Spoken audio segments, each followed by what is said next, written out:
Kenapa tak ramai orang yang berkongsi tentang genosid yang sedang berlaku sekarang ni dekat Sudan? Sudan ni merupakan sebuah negara yang berpopulasi 92% Muslim, dan dalam tempoh 3 hari semasa RSF take over Al-Fashar, iaitu sebuah bandar dekat North Darfur, dia dikatakan telah membunuh 1,500 orang. Dalam laporan yang lain dikatakan mereka telah membunuh 2,000 orang. Image satelit menunjukkan banyak body yang bergelimpangan yang seakan-akan bentuk badan manusia, dan a large portion of the area berwarna merah yang menunjukkan kemungkinan darah telah tertumpah di kawasan tersebut. WHO melaporkan pula sekurang-kurangnya 460 orang telah dibunuh dalam Saudi Maternity punya hospital dekat Al-Fashar. Dalam video ni saya akan kongsikan apa sebenarnya konflik yang berlaku dekat Sudan dan bagaimana everything is unfold. Sebelum kita pergi lebih jauh, kita perlu tahu populasi dekat Sudan ini terbahagi kepada dua kumpulan yang besar. Nombor satu, people yang identify diri mereka sebagai Arabs, mostly nomadic punya people. Dan nombor dua, orang yang identify diri mereka sebagai non-Arabs, mostly banyaknya settle farmers seperti daripada Puak Fur, Masalit dan juga Zaghawa. Kedua-dua kumpulan ini bersaing daripada segi pemilikan tanah, kuasa dan juga state representative. Under previous punya regimes, Arab punya militer telah diberikan senjata untuk mengawal African tribes, terutamanya di Darfur. Pada tahun 2003, African Rebel Group telah mengatakan Sudan punya government ini oppress dorang dan underdevelopment dorang punya community.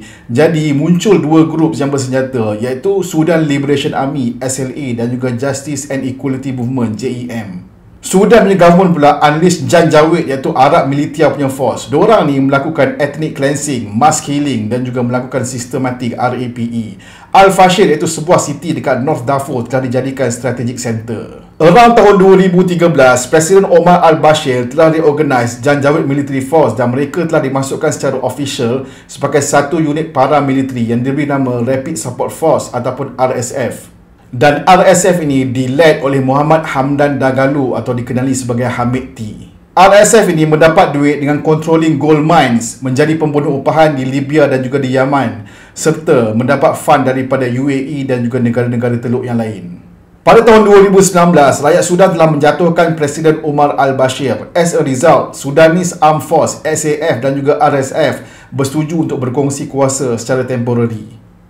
Akan tetapi, terdapat ketidakpercayaan di antara kedua kumpulan ini sebab RSF nak kontrol lebih banyak kawasan, manakala SAF nak maintain kontrol over kawasan yang telah diorang kuasai. Ketegangan di antara kedua-dua kumpulan ini memuncak dan akhirnya pada April 2023 berlakunya full-scale civil war.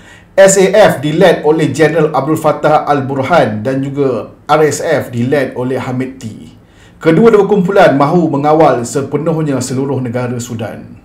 Dari tahun 2023 ke 2024, RSF telah berjaya mengawal sebahagian besar Darfur dan mereka juga telah melakukan pembunuhan dan mass atrocities terutamanya ke atas Puak Masalit di West Darfur. ICJ juga telah mengeluarkan warning yang mengatakan ada posibiliti berlakunya genosid. Jadi, apakah pentingnya Bandar Al-Fashar ini? Bandar Al-Fashar ini merupakan the last major city dekat Darfur yang masih berada di bawah kekuasaan Sudanese Armed Force ataupun SAF. Dan Bandar Al-Fashar ini juga menempatkan lebih daripada 700,000 civilians di mana tempat tinggal mereka telah dihalau from previous ethnic punya attacks. Jadi sekiranya RSF berjaya menawan Bandar Al-Fashar ini memberikan simbolik punya maksud bahawa mereka telah berkuasa di seluruh Darfur. Ini yang membawa kita kepada apa yang kita ada hari ini. As of Oktober 2025, SAF telah berundur daripada Al-Fashar dan RSF telah fully take over. UN dah bagi warning bahawa akan berlaku imminent genocide in which the people has nowhere to go. Kalau korang suka video macam ni, jangan lupa follow saya. Saya kongsikan banyak cerita tentang isu semasa, politik, sejarah, falsafah dan sebagainya. Alright, see you. Bye-bye.